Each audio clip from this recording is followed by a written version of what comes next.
Good morning dear student. Gayatri college Sanchore की online classes में आपका स्वागत है। आज हम BSc BEd part first inorganic chemistry के अंदर पोस्टुलेट्स ऑफ वीएसईपीआर थ्योरी यानी वीएसईपीआर जो सिद्धांत है उसके मुख्य अभिग्रह एंड जो मुख्य बिंदु है उस पर डिस्कस करेंगे। इससे पहले हमने वीडियोज में डिस्कस किया था कि वीएसईपीआर जो थ्योरी है वो गिलेस्पी और नाइहम के द्वारा दी गई थी और ये जो मॉलिक्यूल होता है उसकी शेप आकृति क्या है उसके बारे में ये बताता है। और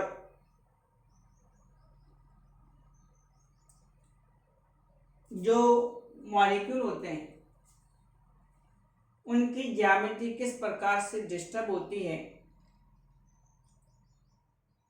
तो इस वीएसईपीआर थ्योरी के आधार पर हम डिसाइड करते हैं कोई भी मॉलिक्यूल होता है उसकी ज्यामिति को और उसके बॉन्ड एंगल को।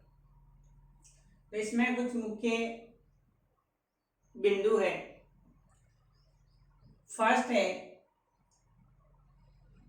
कि यदि कोई मॉलिक्यूल है उस मॉलिक्यूल के अंदर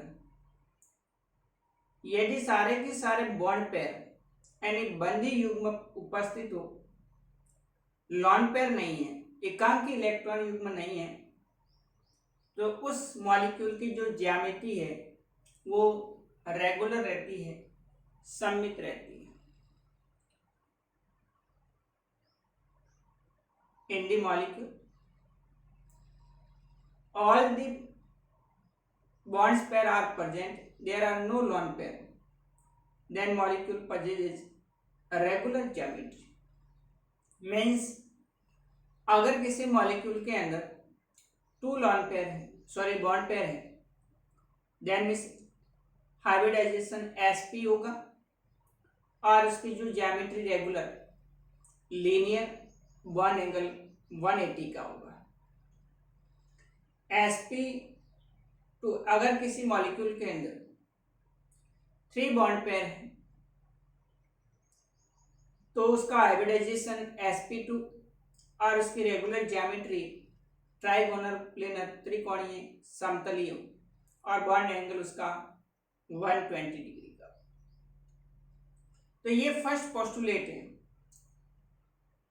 फर्स्ट पोस्टुलेट यही कहता है हाइब्रिडाइजेशन के अंदर यदि किसी मॉलिक्यूल के अंदर सारे के सारे बंधी युग्म है, एकांकी इलेक्ट्रॉन युग्म यानी उसमें लॉन पेयर नहीं है, तो ऐसे मॉलिक्यूल की जो ज्यामिति है वो हमेशा सममित रहेगी। तो देखिए मैंने फर्स्ट पॉइंट लिखा है, इफ यदि अणु के केंद्रीय परमाणु के संयोजकता कोष में केवल बंधित इलेक्ट्रॉन युग्म ओनली बॉन्ड पेयर हो तथा एकांकी इलेक्ट्रॉन युग्म लॉन पेयर नहीं हो तो अणु की ज्यामिति सममित होती है। जैसे बॉन्ड पेयर हमने कहा था किसी भी मॉलिक्यूल है उसकी ज्यामिति के लिए कम से कम 3 एटम्स और 2 बॉन्ड पेयर होना जरूरी है। अगर 3 एटम्स 2 बॉन्ड पेयर है तो हम उसकी मॉलिक्यूल की ज्यामिति है वो निर्धारित कर सकते हैं। तो देखिए अगर बॉन्ड पेयर 2 है तो हाइब्रिडाइजेशन sp हाइब्रिडाइजेशन के अंदर जो रेगुलर नियमित ज्यामिति होती है वो कैसी होती है, लीनियर रेखीय होती है और उसका बंध कोण कितना होता है 180 डिग्री। 3 बॉन्ड पेयर है तो हाइब्रिडाइजेशन sp2 और sp2 हाइब्रिडाइजेशन में रेगुलर ज्यामिति ट्राइगोनल प्लेनर त्रिकोणीय समतलीय होगी और उसका बंध कोण कितना होगा 120 डिग्री का। अगर 4 बॉन्ड पेयर्स है, 4 बंधी युग्म है, तो हाइब्रिडाइजेशन sp3 और उसकी जो शेप होगी ज्यामिति होगी वो कैसी होगी, चतुष्फलक की टेट्राहेड्रल होगी और बंध कोण उसका कितना होगा 109 डिग्री 28 मिनट का होगा। 5 बॉन्ड पेयर है तो हाइब्रिडाइजेशन sp3d और इसकी regular geometric trigonal by pyramidal, त्रिकोणीय द्विपिरामिड होगी और बॉन्ड एंगल 120 का एंड 90 डिग्री का होगा। 6 बॉन्ड पेयर हैं तो हाइब्रिडाइजेशन sp3d2, ज्यामिति ऑक्टाहेड्रल अष्टफलकीय, बॉन्ड एंगल कितना होगा 90 डिग्री का होगा। और 7 बॉन्ड पेयर हैं तो हाइब्रिडाइजेशन sp3d3 और से पेंटागोनल बाइपिरामिडल पंचभुजीय द्विपिरामिड, बॉन्ड एंगल 72 एंड 90 डिग्री का होगा।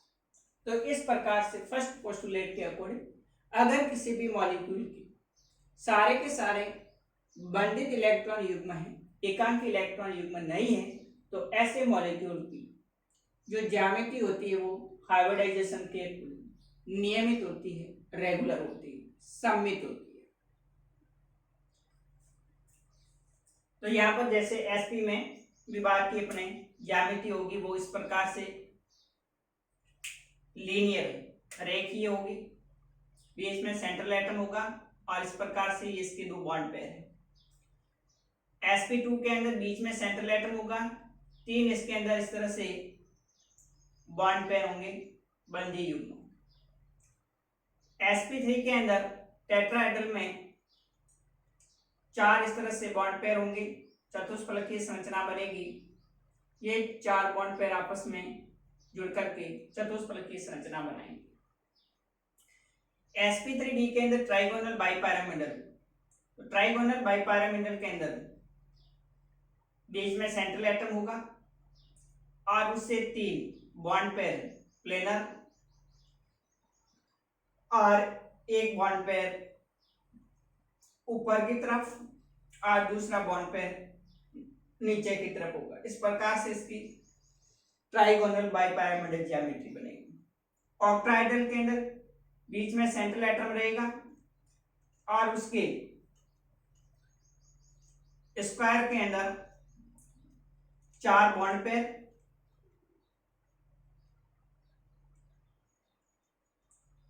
एक बॉन्ड पेयर ऊपर की तरफ और दूसरा बॉन्ड पेयर नीचे की तरफ है। इस प्रकार से sp3d2 के अंदर ऑक्टाहेड्रल ज्यामिति बनेगी और sp3d3 के अंदर पेंटागोनल बाइपिरामिडल, सेंट्रल एटम बीच में रहेगा, पेंटागोनल रिंग के अंदर 5 बॉन्ड पेयर,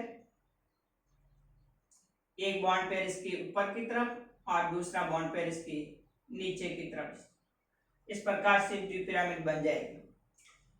तो ये इसकी रेगुलर ज्यामिति है, sp संकरण की, sp2, sp3, sp3d, sp3d2 और sp3d3। अब सेकंड पोस्टुलेट कहता है कि यदि किसी मॉलिक्यूल के अंदर बॉन्ड पेयर के साथ साथ में लॉन पेयर यानी बंधी युग्म जो इलेक्ट्रॉन है उसके साथ साथ में एकांकी इलेक्ट्रॉन युग्म प्रेजेंट है, लॉन पेयर भी उपस्थित है, तो उस कंडीशन में जो मॉलिक्यूल की ज्यामिति है वो इस प्रकार से रेगुलर ना होकर के डिस्टर्ब हो जाती है, विकृत हो जाती है। और वो ज्यामिति विकृत होकर के फिर हम अलग अलग प्रकार की जो ज्यामिति है उस पर डिस्कस करेंगे। तो देखिए, यदि अणु के केंद्रीय परमाणु में बंधित युग्म बॉन्ड पेयर तथा एकांकी इलेक्ट्रॉन युग्म लॉन पेयर हो तो अणु की ज्यामिति सममित नहीं होती है, क्योंकि इनमें निम्न प्रकार से प्रतिकर्षण होता है। सबसे ज्यादा लॉन पेयर के बीच में होगा, उससे कम लॉन पेयर बॉन्ड पेयर के बीच में और सबसे कम बॉन्ड पेयर के बीच में होगा। यानी किसी भी मॉलिक्यूल की जो ज्यामिति है वो डिपेंड करेगा कि यदि उसके साथ में बॉन्ड पेयर के साथ में लॉन पेयर है तो लॉन पेयर अगर 1 जोड़ी 2 जोड़ी 3 जोड़ी इस तरह से प्रेजेंट है तो सबसे ज्यादा प्रतिकर्षण होता वो लॉन पेयर के बीच में होता है, उससे कम लॉन पेयर बॉन्ड पेयर के बीच में होता है और सबसे कम बॉन्ड पेयर के बीच में होता है। अभी यदि हम बात करें जैसे फॉर एग्जांपल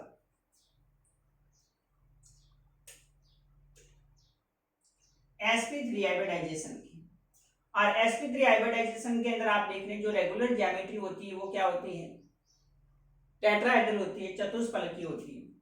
अब जैसे CH4 है, NH3 है और H2 हुआ, इन तीनों मॉलिक्यूल के अंदर, मीथेन के अंदर अमोनिया के अंदर और वाटर के अंदर, तीनों के अंदर sp3 हाइब्रिडाइजेशन होता है। अब sp3 हाइब्रिडाइजेशन के अंदर जो रेगुलर ज्यामिति होती है वो क्या होती है, चतुष्फलकीय होती है, टेट्राहेड्रल होती है। लेकिन यहाँ पर सिर्फ जो मेथेन है उसकी जो ज्यामिति है वो चतुष्फलकीय टेट्राहेड्रल है। अमोनिया और H2O इसकी ज्यामिति चतुष्फलकीय नहीं होती। क्यों?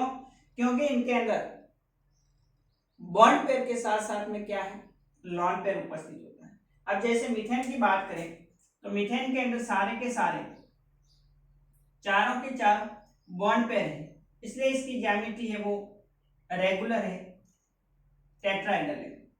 NH3 की बात करें तो यहाँ पर एक जोड़ी लॉन पेयर होता है और 3 जोड़ी बॉन्ड पेयर होता है। तो लॉन पेयर और बॉन्ड पेयर में प्रतिकर्षण के कारण इसकी जो ज्यामिति है वो चतुष्फलकीय न होकर के क्या हो जाती है, पिरामिडल हो जाती है, पिरामिडीय हो जाती है। इसी प्रकार हम H2O की बात करें तो H2O के अंदर ऑक्सीजन परमाणु के पास में 2 जोड़ी लॉन पेयर और 2 इसके साथ में बॉन्ड पेयर होते हैं। तो और ज्यादा प्रतिकर्षण होता है इस कारण से लॉन पेयर और बॉन्ड पेयर के बीच में प्रतिकर्षण से इसकी ज्यामिति टेट्राहेड्रल ना होकर के कैसी हो जाती है, वी शेप, वी आकार की हो जाती है।